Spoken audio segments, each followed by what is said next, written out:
राजा शालीवाहन तथा ईसा मसीह की कथा।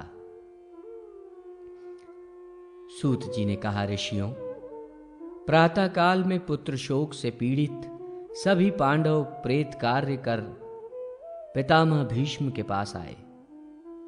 उनसे उन्होंने राजधर्म, मोक्ष धर्म और दान धर्मों के स्वरूप को अलग अलग रूप से भली भांति समझा।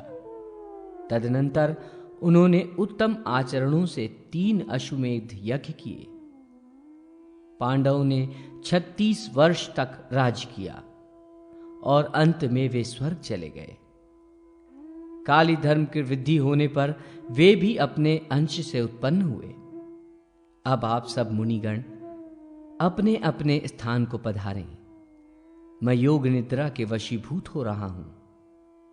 अब मैं समाधिस्थ होकर गुणातीत परब्रह्म का ध्यान करूंगा। ये सुनकर नैमिषारण्यवासी मुनिगण यौगिक सिद्धि का अवलंबन कर आत्म सामीप्य में स्थित हो गए।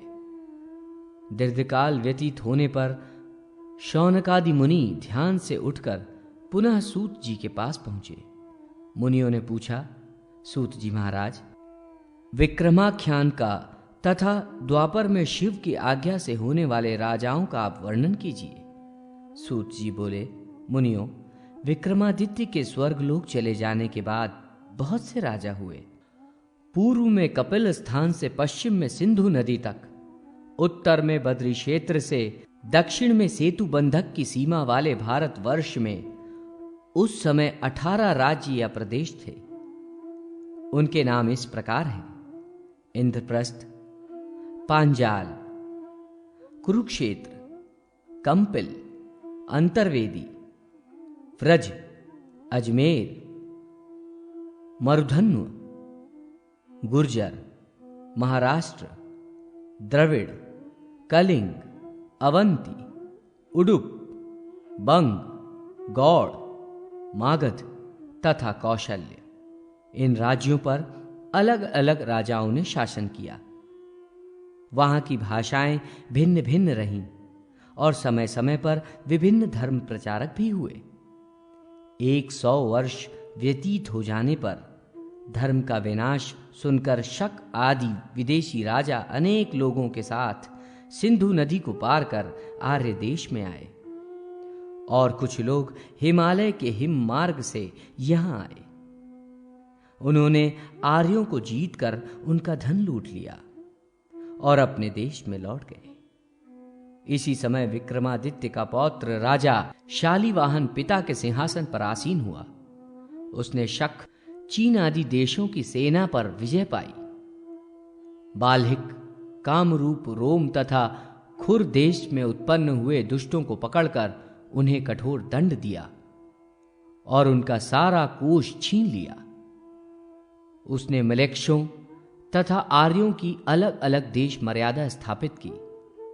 सिंधु प्रदेश को आर्यों का उत्तम स्थान निर्धारित किया और मलेच्छों के लिए सिंधु के उस पार का प्रदेश नियत किया। एक समय की बात है, वो शकाधीश शालीवाहन हिम शिखर पर गया।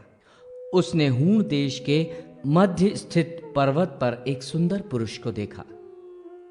उसका शरीर गोरा था और वह श्वेत वस्त्र धारण किए था। उस व्यक्ति को देखकर शकराज ने प्रसन्नता से पूछा, आप कौन हैं?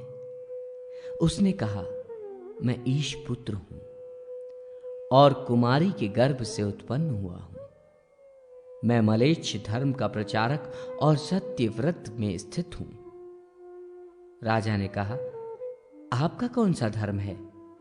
ईश पुत्र ने कहा, महाराज, सत्य का विनाश हो जाने पर मर्याद रहित मलेच्छ प्रदेश में मैं मसीह बनकर आया और दस्युओं के मध्य भयंकर ईशामशी नाम से एक कन्या उत्पन्न हुई।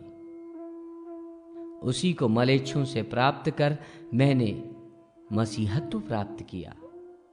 मैंने मलेच्छों में जिस धर्म की स्थापना की है उसे सुनिए। सबसे पहले मानस और दैहिक मल को निकालकर शरीर को पूर्णतः निर्मल कर लेना चाहिए। फिर इष्ट देवता का जप करना चाहिए। सत्यवाणी बोलनी चाहिए, न्याय से चलना चाहिए और मन को एकाग्र कर सूर्य मंडल में स्थित परमात्मा की पूजा करनी चाहिए, क्योंकि ईश्वर और सूर्य में समानता है।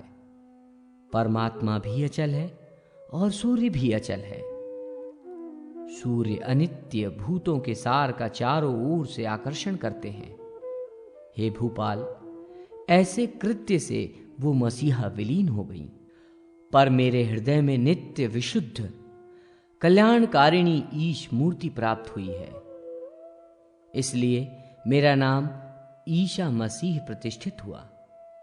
ये सुनकर राजा शालिवाहन ने उस मलेच्छ पूज्य को प्रणाम किया और उसे दारूण मलेच्छ स्थान में प्रतिष्ठित किया तथा अपने राज्य में आकर उस राजा ने अश्वमेध यज्ञ किया और 60 वर्ष तक राज्य करके स्वर्गलोक चला गया।